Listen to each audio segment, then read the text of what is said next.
Back to section 20.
Evening, everyone. It's Jim here at GTU. Welcome to our, well, it's first one in a while, isn't it, for our A-Level Law live stream sessions. And tonight we're splitting it between AQA, which is this session, and OCR in about 45 minutes time. Because what we thought we'd do with paper one excitingly coming up on Monday.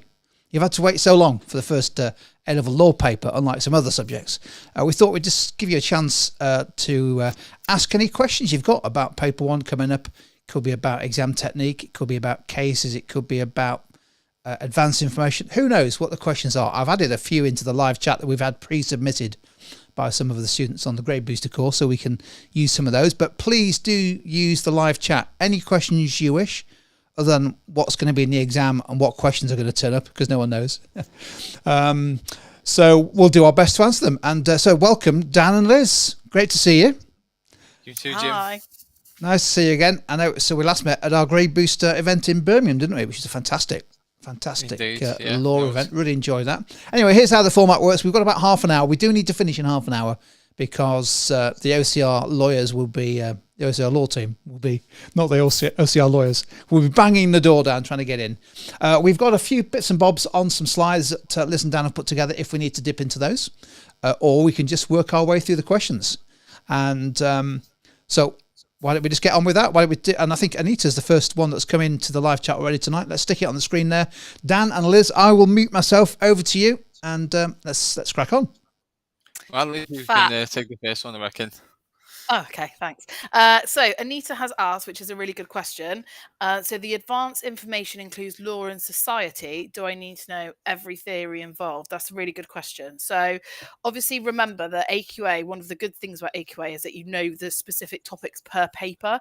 So thinking about paper one, obviously the focus of this session, the advanced information does say law and society fault. So I think you can safely presume that fault is the topic that you need to revise. I wouldn't necessarily unless you are thinking, I want to revise absolutely everything, I think focus on fault for the concept aspect. Would you agree, that's going Dan? to be, I would, it's going to come up in question 9 as well, we know, don't we? So the fault theory will form the 10-mark base of that question, and then the remaining 5 marks can be linked to any area of criminal law at all. And I'm sure we'll come to what is and isn't included in that today. That's it for that particular question, I think. Oh. Right, Talia. Okay, is justice not a main concept in this paper? No, justice is not on this paper at all. Justice appears on the contract law paper this year. As far we can glean from the information, so justice is not. In fact, it's never linked to criminal law. If you look on the specification, Liz, I'm right in thinking that, aren't I? No, so law No, and I'm not. justice Right, okay. is no, sorry. Law and justice is on the spec for paper 1. So quite a lot of these are called like concept of law topics, like your law and justice, your law and morality, law and society, and generally 2 feature on paper 1 and paper 2, and there's 3 on paper 3. Law and justice can come up on paper 1 or paper 3. However, law and justice has not been included on the advanced information. So AQA law have been a little bit vague about they've said that these are the advanced topics, these are going to be in the exam. However, other topics could come up, but because they have put fault, so law and society fault, within the list of topics in the advanced information, we can be quite confident in assuming that fault is the question 9, the concept of law question. So I wouldn't advise my students to revise justice. I'd say maybe give it a quick read over, nothing more than that. Fault will probably be that question 9. Yeah, it's a good start. Morality is 2 and 3, not justice. That's what I'm got there. Good start for us there. Yeah. So the next. Yeah, sorry. Sorry. So the next one's from Maya. So the advanced information says we don't need to know assault or battery, non-fatal offences. So funnily enough, just before we came on, we were talking about this. So my exact words were, I cannot believe that there will not be any non-fatals in it anywhere. And as I just said, there is no guarantee that only the advanced information topics will come up. There could be something else in the paper which isn't on the advanced topics. If it is, don't be thrown. It's going to be something quite small. There could be a 30-mark question which has got 1 non-fatal in it with the other advanced topics. And you will know a bit of information about that, even if you've not revised it really thoroughly. But that's a really, really, really good question. So even though the question says we don't need to know the non-fatal topics, could they come up under unlawful act manslaughter? Potentially, yes. So we obviously, teachers, we really wish we had kind of, a bit of foresight about what was going to happen in these papers, but we don't. We are speculating and guessing as much as you are, but it could do. If it does, as you know, with the unlawful act, with that initial first element anyway, you don't go into loads and loads of detail as if you were considering the non-fatal offence on its own. So where it's only part of unlawful act, as long as you provide a good explanation and a couple of points of application, that will be sufficient. Good stuff. So I pass totally back to agree with Dan that for one. a question from Holly. From Holly's question. So Holly says, could the non-fatals be worth less than 5 marks on a 30-mark question, which is why it's not on the advanced info? That's pretty much exactly what Liz was just saying. Yeah, we think that if it does come up, that's the way it will come up. It could also be linked to another element, like a theory element, but it's more likely to pad out, if you like, one of those 30-mark questions, because it's almost impossible to see a situation in which they don't come up and a situation where they only focus on the areas in the advanced information and they could get 30 marks out of it. I think your teachers will have said the same thing to you in that respect. And we got one from Pizza for Lois. Yeah, and what I would also... Need some pizza for me. Oh.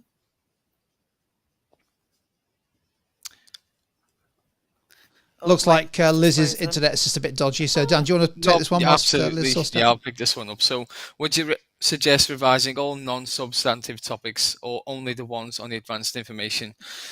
I think it's clear from AQA that anything in the specification could come up on this. So, I would certainly give it some form, some thought to revise it. But, of course, the level of detail might be slightly less. I would certainly cover it. That's without doubt the information we need to do. Lizzie, back with us? We can see Liz, but I'm not sure if she can I hear think I us. am back. Can you hear You're me? back now. We can. Right. So we've just dealt with pizza for I can Lois's hear you. question. Yeah. Good. Okay. Okay. I think we can take another question. Fantastic. Right.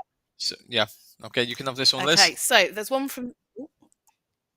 Okay, so Daniela, that was just the question that I was reading.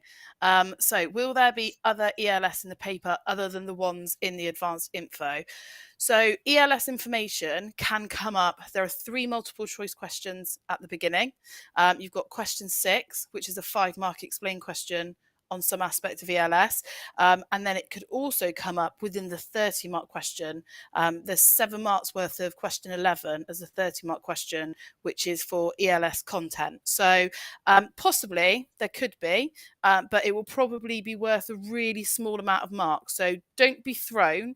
That's what I really would recommend. You see something in there and you think, oh no, that's not in that advanced information. Don't panic, write what you can, and then that's all you can do. Absolutely. You can always gain marks, can't you? Rather, you don't lose marks from not trying. You've got to gain them if you get something right. But in terms of the ELS, it seems to be judicial precedent and sentencing, doesn't it? Which have been given allocation for that 5-mark. So certainly that you would expect them to come up in either the 7-mark question or the 7-mark part of the question 11, or indeed question 6. So, but then the others, as Liz has described, could come up anywhere in the paper, but more likely to be a multi-choice question. One coming in which I can answer, Dan and Liz. Why is the bald guy not talking? Well, I did some talking at the start, and I'll do some talking at the end. But by the way, my name's Jim, and I'm just here just to watch the live chat and try and pick as many questions as possible. There we go. I did some talking for you, Dan. Liz, back over to you for a bit of law. Absolutely. There's a really good question. So, yep. Well, you're reading my mind, Jim. Jasmine has just said, "Does robbery and burglary always come up together?" Robbery is in the law AQA spec. Burglary is not. No. So if you have been looking at burglary, your teachers might. It's a really interesting topic. It used to be on the spec. I'm very sad it's gone. But yeah, you don't need to revise burglary for this paper. It's never on the specification from 2017. It hasn't been on this paper. If you do OCR, maybe if you're doing the OCR paper, I would stay in line and come to the second part of this particular one, this type of video. But in terms of robbery and theft, of course, they're going to come up together, aren't they, Liz? So I would always say robbery cannot come up without theft, because you have to have a theft for there to be robbery. But potentially there could be a solo theft without a robbery. That is an option. There Absolutely. could be. So along those lines, there's also a really good question from Talia. I just want to pick this one up. So in murder, there is direct intention, and what I have learned is indirect intention, but some mark schemes call it oblique intention.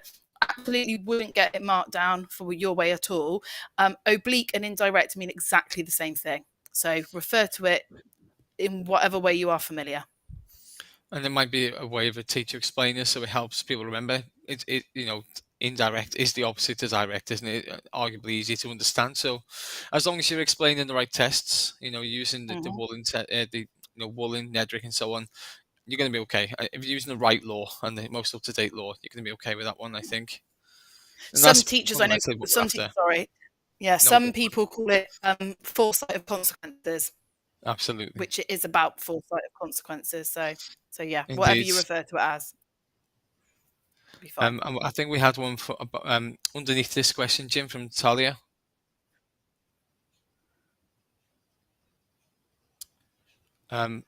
We've sort of dealt with this one, haven't we, already? As it says, including murder, fatal offences, can manslaughter still come up? I think, it's impossible to have a murder question, particularly in those large application questions, with at least one partial defence. So either lost control or diminished responsibility, and of course, could be both. So I think, without doubt, manslaughter is going to come up. Liz, do you agree with that one?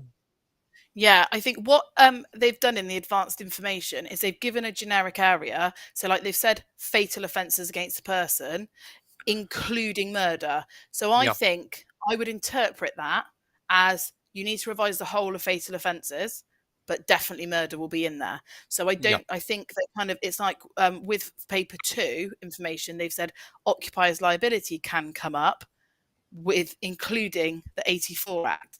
So that doesn't mean that the 57 Act isn't going to come up. It's just, so I would revise the whole of fatal offences against person. Yeah, and occupies liability for the other one too. Question 9 is Yeah. always concept. Well, yeah, not all. There's been some in the past in the mock papers and so on, not always, but this time it will be. And we've already explored the fact it will be based on fault this year. For question 9, without a doubt. So you should But be okay with that one. more generally, they can be theory. So Indeed. referencing paper 3 very quickly. I know on Yes, the last paper it was about freedom of contract, and I know that threw a lot of people. So, but yeah, this time I would just focus on fault. absolutely. You're in a privileged position of knowing a little bit at least. Yes. There we go. Movie maker. What should a last minute revision strategy be? Should you prioritize the theory more or past papers? So, really, really, really important to remember that in the majority of questions, and the majority of questions are application questions, normally 2/3 of the mark for application and 1/3 is for explanation. So I would practice, I would hone your application skills. Don't forget, don't forget to learn the content. I would reduce the amount of content. If you're thinking, okay, I haven't done that much revision, I would reduce the amount of content. So for each element of an offence or a defence, learn one case. Like for theft, learn one case for appropriation, one for property, one for dishonesty, one for belonging to another, etc. And focus on practicing, because it's those skills that will get you the most marks in the exam. Without a doubt. Even at this stage, there might be that element of doing revision and you feel confident because you remember some theory. But as Liz has described, that's 1/3 of the marks in an application question. And instead of having that bias towards feeling good about it, test yourself. Make sure you pull apart past exam papers. You look at particular questions and say, can I answer that? Because ultimately, if you've got a theft, a robbery, a murder, diminished responsibility, and so on, you can almost put them together as you get to the exam, sort of like building blocks. You've got to be able to apply it. That's your focus, especially at this stage. Yeah. Mushroom Gal, I love the name, has asked a really interesting question. I love the picture. How do we distinguish whether the exam question wants us to speak about diminished responsibility or intoxication? So, really good question. Intoxication is where there is an intoxicant. Okay, so intoxication, and the scenario will make it really obvious. It will say they have consumed alcohol or drugs. It will make it really clear. If there is diminished responsibility, there will be a medical condition that has affected the mind. So intoxication, you're looking for a drug or alcohol. It could even be a prescription drug, so it doesn't necessarily have to be an illegal drug. It's just an intoxicating substance. Diminished responsibility is any physical, psychiatric, psychological condition that has affected the defendant, has caused an abnormality of mental functioning. A complicated final point is sometimes they merge the two. So it is possible that a defendant can be intoxicated while suffering from diminished responsibility, and you then need to kind of think about, actually, are they unrelated, or is actually their diminished responsibility caused by alcohol dependency syndrome? So that's something to have a little look up on if you're not too familiar with. They often deal with that issue at the end of any topic in the textbook, don't they? Put them together Yeah, in a separate it's note. So horrible. it is horrible. And Yeah, you're looking for ADS, aren't you? yeah. Is that first drink involuntary? And that's essentially what you're looking for. If it is, then you've got a chance of both being applicable. But yeah, as we know as well, intoxication reduces liability for murder. So you might be looking for a manslaughter case within that too. So it's a can of worms, isn't it, in terms of what that can lead to. So we've got So Katerina Glidrow.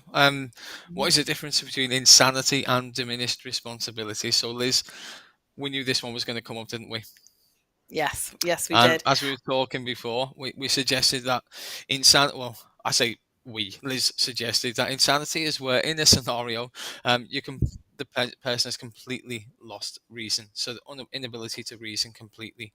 Whereas with diminished responsibility, you often have some narrative, which means that they are sort of thinking a certain way or doing a thing because of a reason. That is not a defect of reason. And so therefore, the lesser kind of one is diminished responsibility if in doubt. Now, insanity has its own outcomes, and we felt you would probably lean towards diminished responsibility because insanity could come up elsewhere. Diminished responsibility will not in your application. Anything to Yeah. add, Liz? So There? no, I think you've really clarified it really well there. Diminished responsibility can only come up for murder. So, and I would often, if you're thinking there is a mental capacity defence there, I would always lean towards diminished responsibility if murder's present, because it's easier. Diminished responsibility has a lower threshold. You only have to prove that their mental functioning is substantially impaired, whereas with insanity, it's totally. They have to have completely lost their ability to reason. So another question on this topic. Oh, sorry, Dan, were you just going to say something? No, it's fine. Another question from Talia. Would diminished responsibility come up as it is not in the additional information? So it could come up. It could possibly come up because we know there may be some things in the exam that are not on the advanced information. Some of you might be doing other subjects with AQA, like psychology, and I think they were really clear that these were the only topics that were definitely going to come up. That's not the case with law. They have said other topics can come up. So it might be in there, but they did refer to fatal offences, and fatal as an area, and diminished responsibility sits within that. So it could possibly come up. Definitely revise the capacity defences really fully, like insanity and intoxication, and automatism, because they're definitely in the advanced information, but also think about diminished as well.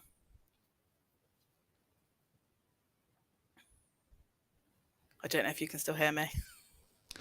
Yeah, we can hear you. Sorry, apologies for the delay. We had a question that's been sent direct to us. I've just put it on the screen there. So I will add that to the screen now. There we go. Oh, I think we've lost Dan. Dan back shortly, don't worry. He's on his way back in. Yep. Okay, so do I need to include defences in my answer? So it depends upon what question it is. So obviously, unique defences are only relevant to application questions, and the application questions are predominantly the 230 markers at the end, but you've also got question 8, which is a 10-mark application question, and you just be guided by the scenario.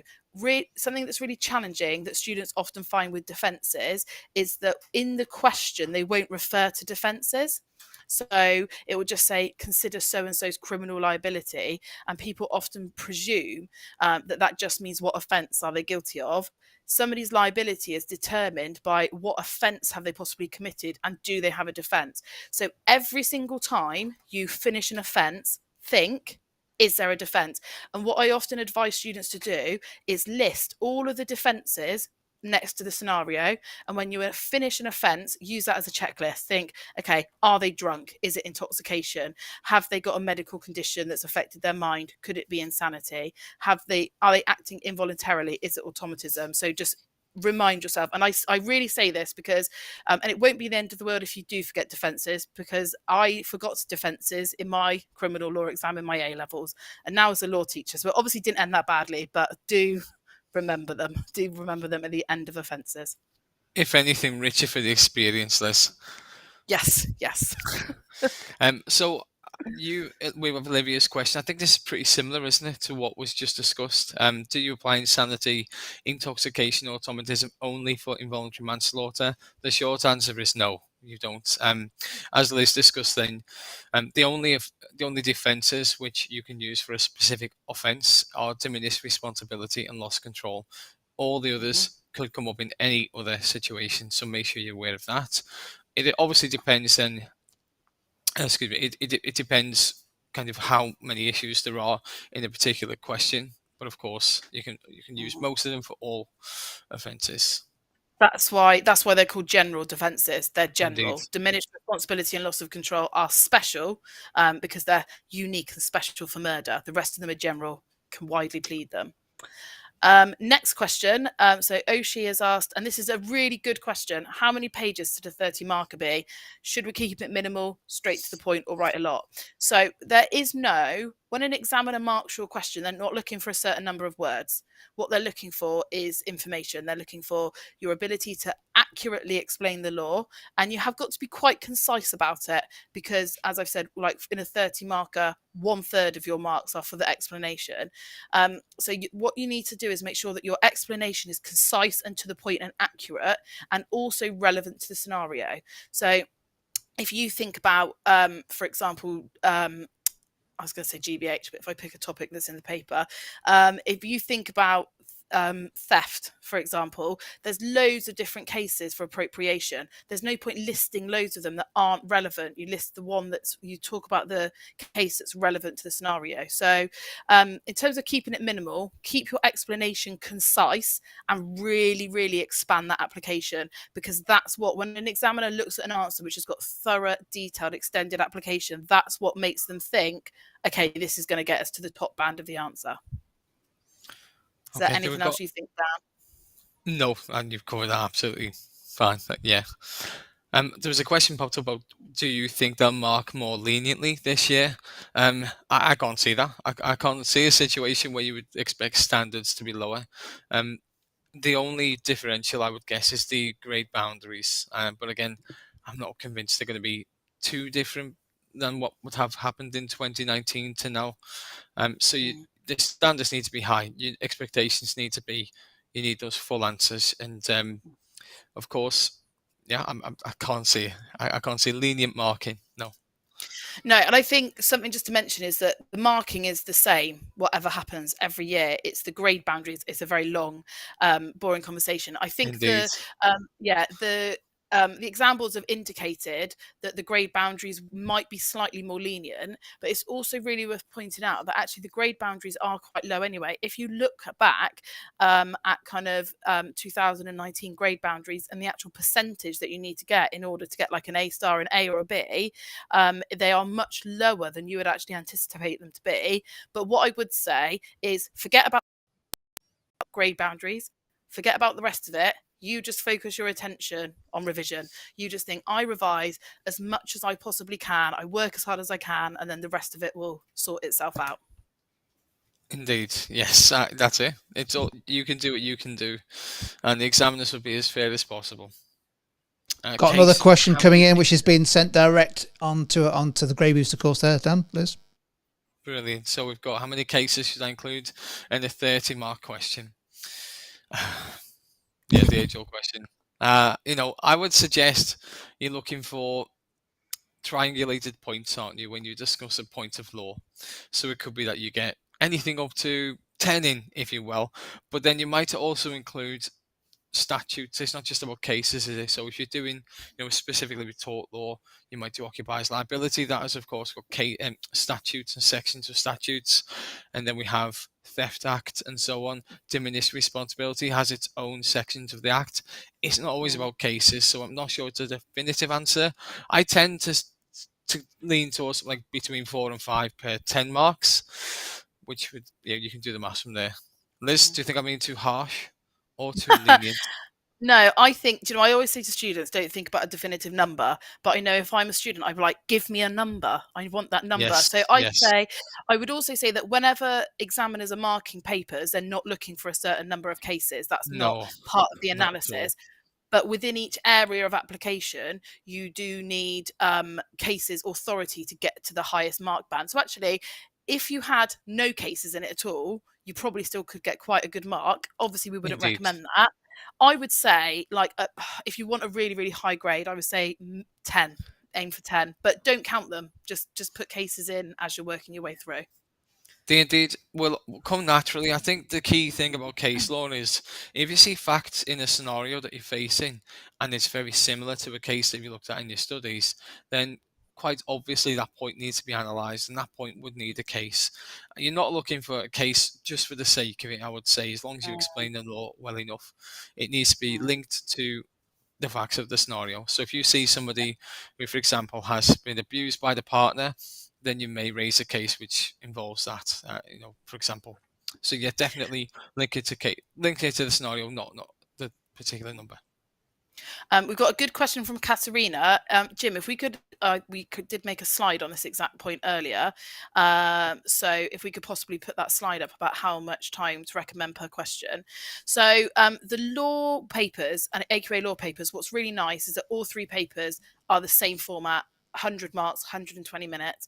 Now, my top tip that I say, AQA and OCR is not the same, Mimi. Just I've seen that question come in the chat. This is just for AQA. The format of them is quite different. With the AQA papers, my top biggest tip would be complete the questions backwards. Now, we naturally want to complete them in a rational forward order and start at the beginning. However, what you do not want to leave out or rush are those two 30-mark questions, because they are your most important questions. So generally, I would say it's a mark per minute, but then spend 40 minutes upon each of those 30 markers. And that gives you enough time to really read the scenario, create a good plan, and write a thorough answer. So I would always say to my students, get in that exam and do those two 30 markers first. Yes, they're the longest. Yes, they're the most challenging. But you want to complete those questions when you've got the most adrenaline, attention, energy. And once you've got those two big ones out of the way after 80 minutes, complete the rest of the paper, a mark per minute, and it's all a lot more chilled from there on. Dan, would you agree, or is there any? Does your opinion differ on Totally that agree. I give the same advice to my students, and we've done some similar on the grade booster videos and so on. And we agree that's the right one? approach. And work backwards. And we've had that horrible experience in the past where we've had a particular student who's not done the last question because they've ran out of time, or they've sort of not seen it. And you need to make Yeah. sure you're going backwards. And it's a horrible experience when that happens. You see the blood drain out of the face when that happens. So yeah, be sure to follow this advice, I would say. Yeah, a 30-mark question is worth multiple grades. So bearing in mind that, like, I think it was in 2021, obviously very few people sat it, but I think you had to get 66% to get an A star. Well, if you think that's 30 marks is 30%, it's a 100-mark paper, you need to answer those 30-mark questions. Yes. There's another question in the chat from Elle. Are the multiple choice questions all of the spec compared to just the advanced info? They're not all of the spec. The multiple choice questions are the paper one topics. But yeah, if you're relating to just the advanced information, we can't guarantee that. We just don't know. It's likely that some of the multiple choice questions are going to be on the advanced info topics. I think my personal opinion is that I think that if they are going to ask questions on topics that are not on the advanced info, it would be the multiple choice questions. I've seen a question from M there as well. Is it true you can get marks annotating the case study with cases that you don't include in your essay? I'm not convinced of that whatsoever. No. I think there's very little credit for not putting anything in your essay. It might help you if you do a plan in your essay. It might help you if you do a list of cases to pop in your essay. Indeed, spend time planning. That's why we advise the 40 minutes for the 30 mark questions. You've got 10 minutes to plan. Okay, use that time wisely. No, I would say the answer is no. The answer is no for annotating the scenario, but do write a plan. Everybody needs to write Every a plan, time. whether it be a few words or really detailed, and what you do is entirely your preference. But write your plan, label it, draw a line underneath your plan, but don't cross it out. And if you actually get to that situation where you can't finish your question, the examiners will credit your plan. So put stuff in your plan just to cover yourself in case you can't answer the whole question. Well, we've reached half an hour. That is fast-paced advice. I think we've done 20 or 30 questions. We've got a minute or two before the OCR lawyers knock the door, Dan. Any final thoughts, Dan, Liz, just in terms of general advice? I know we had a lovely slide there. I don't know where, should I put that back on the screen, or do you want to just chip in some little bits of exam gold just on the screen here? I suppose mine is an obvious one. Read the full question. I think so many people make mistakes by missing something out because they've not reread. It was on the slide, wasn't it, Liz, that we had this? That'd be my absolute tip. You will, as you write, if you make a plan, if you reread it, you will, without a doubt, do better than if you don't. Yeah, and I think effective that advice is. What my biggest, whatever how you want to phrase it, tip is to annotate the scenario and annotate the question. Understand what the question is asking you before you answer it. There is a real need and urgency when students get into the exam. They just want to get pen to paper as quick as they possibly can, but don't start answering, then look at the question and go, oh no. If the question says discuss Dan's liability, discuss Dan's liability for murder, do not start talking about manslaughter. You're not, the examiner's not going to be like, oh blimey, this student's really clever. They've told us it's something different. Like, read the question, make sure you know what it's asking you to do, then start writing. Indeed, I would absolutely second that. I wish everyone had listened to us. Yeah, hopefully this goes wider, and then we'll have a better Yeah. grades profile over the course. Well, that's fantastic. Fantastic. It's we've tried to deal with as many questions, and massive thanks to everyone who's answered the questions. If we've not covered your question, apologies. We've tried to do as many as possible, but we do appreciate those. Don't forget the recording of this is on YouTube as soon as the session finishes. There's an opportunity, if you wish, to add any comments or questions to the recording. And what I'll try to do is there's an opportunity for obviously our team to dip into those comments maybe over the next day or two if there's any questions burning questions that you've not asked. But it just falls to me on behalf of Dan and Liz, and of course the whole of the TCD Law team and all your teachers, to wish you all the best in paper 1 on Monday. Hope it goes well, and that you feel energized and in good shape for it, and then regroup for the same amount of fun the week after and the week after that. What do we think, Dan? What do we think? Any final words of encouragement?